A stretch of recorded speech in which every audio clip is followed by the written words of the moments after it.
तो हेलो दोस्तों, आप लोग जानते ही होंगे भारत किसका बाप है, पाकिस्तान का बाप है। उसी तरह अमेरिका का बाप रूस है, क्योंकि अमेरिका अभी अभी अमेरिका ने वेनेजुला पर आक्रमण करके तेल पूरे पे कब्जा कर लिया और मादुरो को अपने वहां पर ले गया। उसके अंदर एक जेट का यूज किया था। उस जेट को काउंटर करने के लिए रूस ने अपना एक नया जेट फाइटर जेट बना लिया है, उसका इंजन तैयार कर लिया है और परफेक्टली सक्सेसफुली हो गया है। क्योंकि अमेरिका को काउंटर करने के लिए अभी भविष्य में कभी अमेरिका को काउंटर करना पड़े रूस को, तो उसको भी एक पावरफुल फाइटर जेट की जरूरत पड़ेगी, अमेरिका से ज्यादा पावरफुल फाइटर जेट की। तो वो रूस ने बना लिया है। क्या नहीं है, इसके ऊपर न्यूज होने वाली है, क्या फायदेमंद है और इससे भारत को क्या फायदा हो सकता है, मैं आपको ये बताने वाला हूँ। ठीक है। रूस ने एक फाइट रूस ने SU-57 फाइटर जेट के लिए नया ताकतवर इंजन तैयार कर लिया है।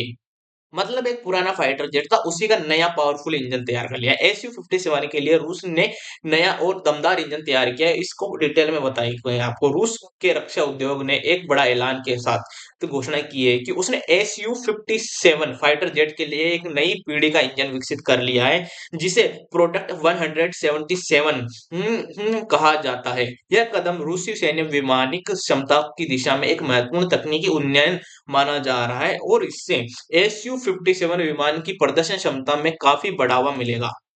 SU-57 रूस की पांचवी पीढ़ी का स्टेल्थ फाइटर जेट है, जिसे फेलोन नामक नाटो कोड नेम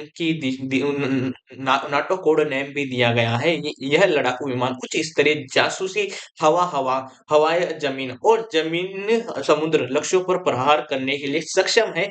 इसे रूसी वायुसेना के प्रमुख लड़ाकू प्लेटफॉर्म के रूप में विकसित किया गया है। मूल रूप से जेट को मौजूदा AL-41F1 इंजन से लेस किया गया था, लेकिन उसकी प्रदर्शन सीमाएं होती हैं और वह सुपर क्रूज ईंधन दक्षता और मैन्यूरेबिलिटी जैसे क्षेत्रों में उच्च उम्मीदों पर खरा नहीं उतर पाया था। इसलिए प्रोडक्ट 177 इंजन को विशेष रूप से SU-57 के लिए डिजाइन विकसित किया गया है। प्रोडक्ट 177 इंजन तकनीकी उन्नयन। इंजन का नाम और पहचान। इस नए इंजन को प्रोडक्ट 177 इंजन कहा जाता है। यह यूईसी यूनाइटेड इंजन कॉर्पोरेशन द्वारा विकसित किया गया है, जो रूस की प्रमुख विमान इंजन निर्माता कंपनी है। इसके अंदर मुख्य तकनीकी विशेषता है। प्रोडक्ट 177 इंजन को पिछले जनरेशन के इंजन से कई तकनीकी उन्नतियों के साथ तैयार किया गया है। अधिक थ्रस्ट। यह इंजन लगभग 16,000 kgf तक थ्रस्ट प्रदान कर सकता है, जिससे विमान की गति और क्लाइंबिंग क्षमता में असाधारण सुधार आता है।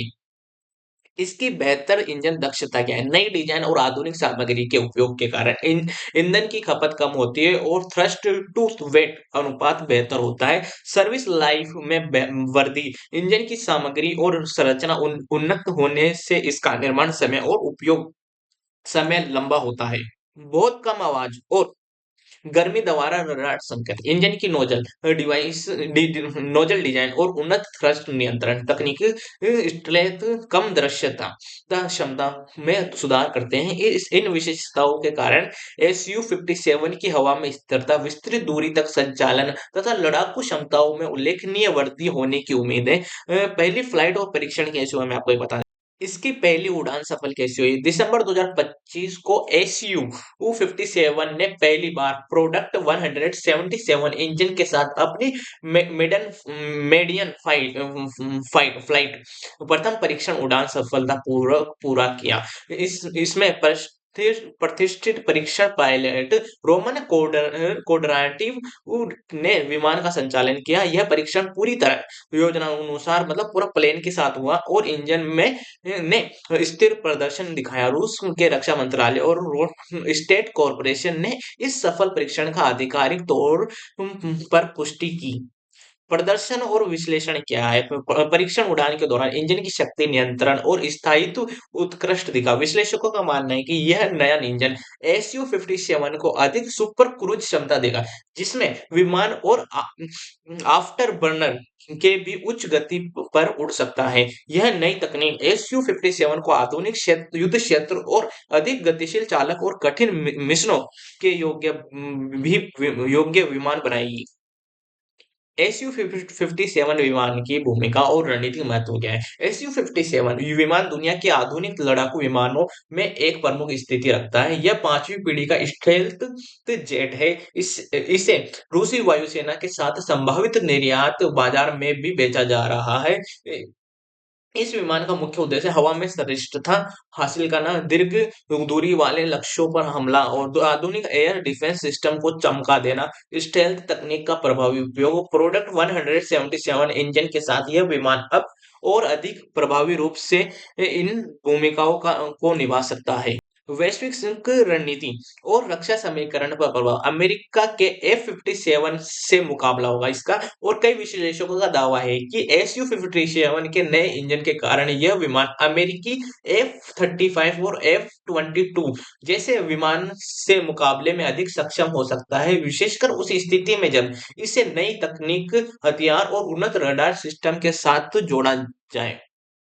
निर्यात क्षमता और रक्षा सहयोग, रूस SU-57 को वैश्विक स्तर पर निर्यात कराना चाहता है, खासकर उन देशों को जो 5 पीढ़ी के विमान की तलाश में है। इंडिया जैसे बड़े सुरक्षा साझेदार को यह इंजन और विमान बेचना या तकनीकी स्थानांतरण करना रूसी रणनीति का अहम हिस्सा माना जा रहा है।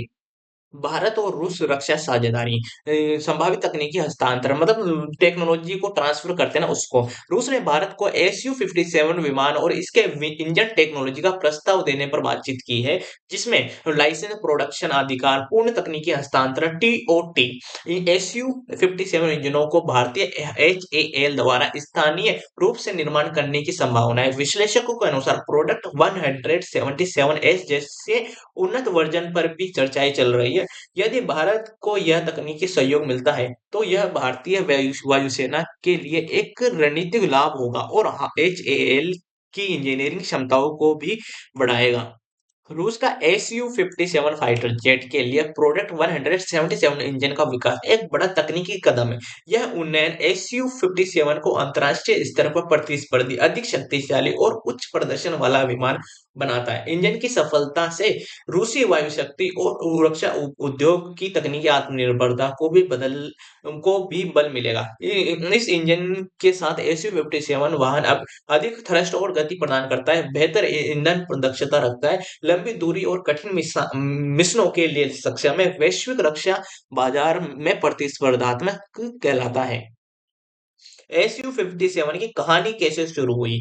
SU-57 की कहानी 2001 में शुरू होती है, जब रूस ने PAKF प्रोजेक्ट लॉन्च किया। इसका इसका मकसद था सोवियत युग के SU-27 और MiG MiG-29 जैसे विमानों की जगह एक ऐसा फाइटर जेट तैयार करना जो भविष्य की जंग लड़ सके। पहली उड़ान SU-57 ने 2010 में पहली उड़ान भरी। शुरुआत में इसे T-50 नाम दिया गया, बाद में इसका आधिकारिक नाम SU-57 रखा गया। यह प्रोजेक्ट तकनीकी रूप से बेहद जटिल था, क्योंकि रूस पहली बार पूरी तरह से 5वीं पीढ़ी का विमान बना रहा था। SU-57 की खासियतें क्या है? SU-57 सिर्फ एक फाइटर जेट नहीं, बल्कि एक फ्लाइंग कंप्यूटर है। मुख्य क्षमता है हवा से हवा में मार करने वाली मिसाइल, हवा से जमीन पर सटीक हमले, इलेक्ट्रॉनिक वारफेयर, ड्रोन कंट्रोल करने की क्षमता, हाइपरसोनिक हथियारों को ले जाने की तैयारी। लेकिन इन सब के बावजूद एक बड़ी समस्या थी, इंजन की। SU-57 इंजन की समस्या, जब SU-57 को पहली बार ऑपरेशनल किया गया, तो इसमें लगाया गया था AL-41F1 इंजन। यह इंजन पहले से ही से मौजूद टेक्नोलॉजी पर आधारित था। हालांकि यह ताकतवर था, लेकिन यह पूरी तरह 5वीं पीढ़ी के मानकों पर खरा नहीं उतरता था। सुपर क्रूज क्षमता सीमित थी, ईंधन की खपत ज्यादा थी, थर्मल सिग्नेचर मतलब गर्मी ज्यादा पैदा करता था। सीधे शब्दों में कहें तो SU-57 का दिमाग भविष्य का था, लेकिन दिल मतलब इंजन अभी वर्तमान में ही अटका हुआ था। नया इंजन क्यों जरूरी था? रूस को समझ आ गया था कि अगर SU-57 को सोच में F-35, F-22 और चीन के J-20 के बराबर लाना है तो उसे एक बिल्कुल नया इंजन चाहिए। नए नए इंजन से रूस की उम्मीदें ज्यादा थ्रस्ट, बेहतर सुपर क्रूज, कम ईंधन खपत, कम रडार और इंफ्रारेड सिग्नेचर और ज्यादा विश्वसनीयता, लंबी सर्विस लाइफ, यही से जन्म हुआ SU-57 प्रोडक्ट 177।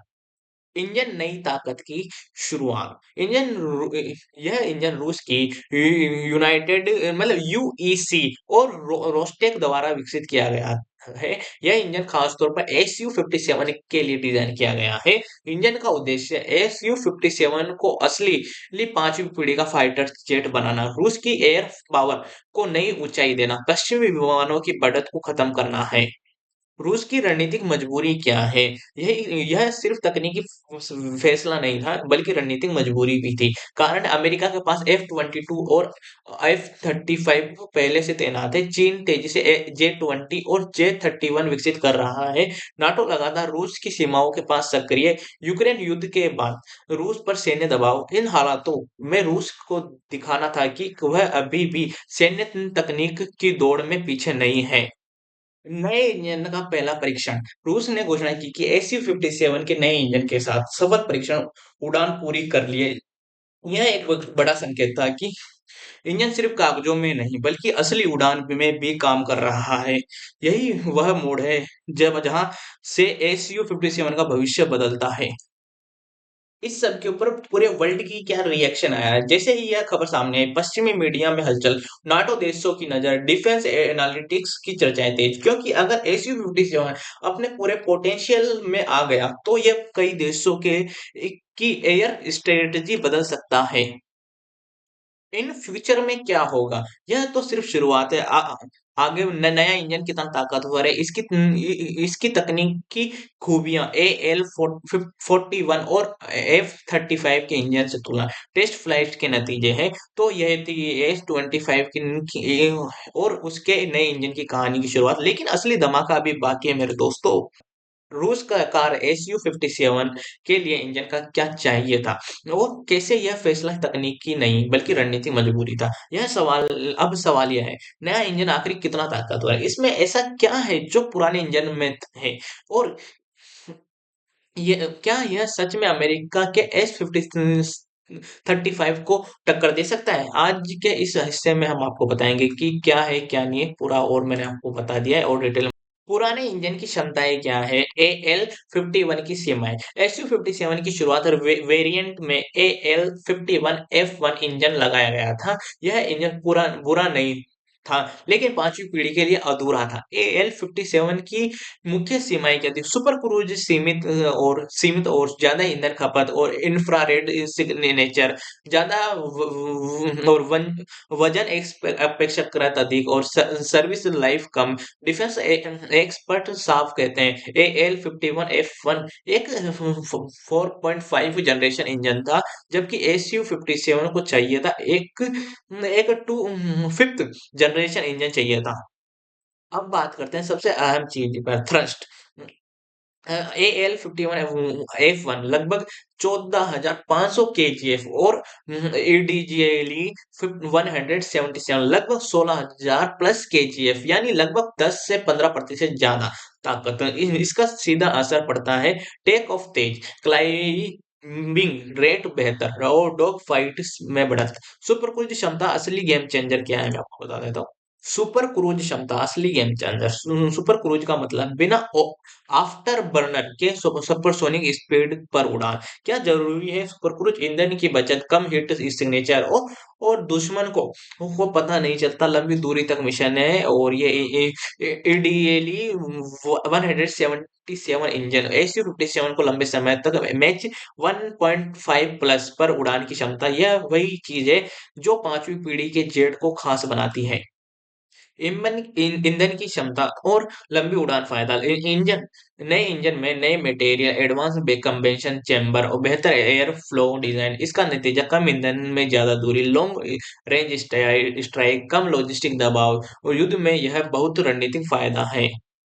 तो ये थी आज की विशेष रिपोर्ट, आज की विशेष न्यूज़। इसमें पता चलता है कि अमेरिका जितना ओवर स्मार्ट बनता है, उतना ओवर स्मार्ट है ही नहीं। उसने रूस को बता दिया है कि मेरे पास ये एक और नई चीज़ है जो इस तरह से काम करती है, तो उसके रिएक्शन, अमेरिका के एक्शन के रिएक्शन में उसने ये बनाया है। बनाया तो बहुत पहले था, लेकिन परीक्षण अभी किया है क्योंकि अमेरिका को दिखाना चाहता था कि तू जितना स्मार्ट बन रहा है, उससे कई गुना ज़्यादा हम स्मार्ट है, क्योंकि हम अभी से ये चीज़ नहीं बना रहे, बहुत टाइम पहले से, 10 साल पहले से बना रहे हैं। ठीक है? तो मिलते हैं नेक्स्ट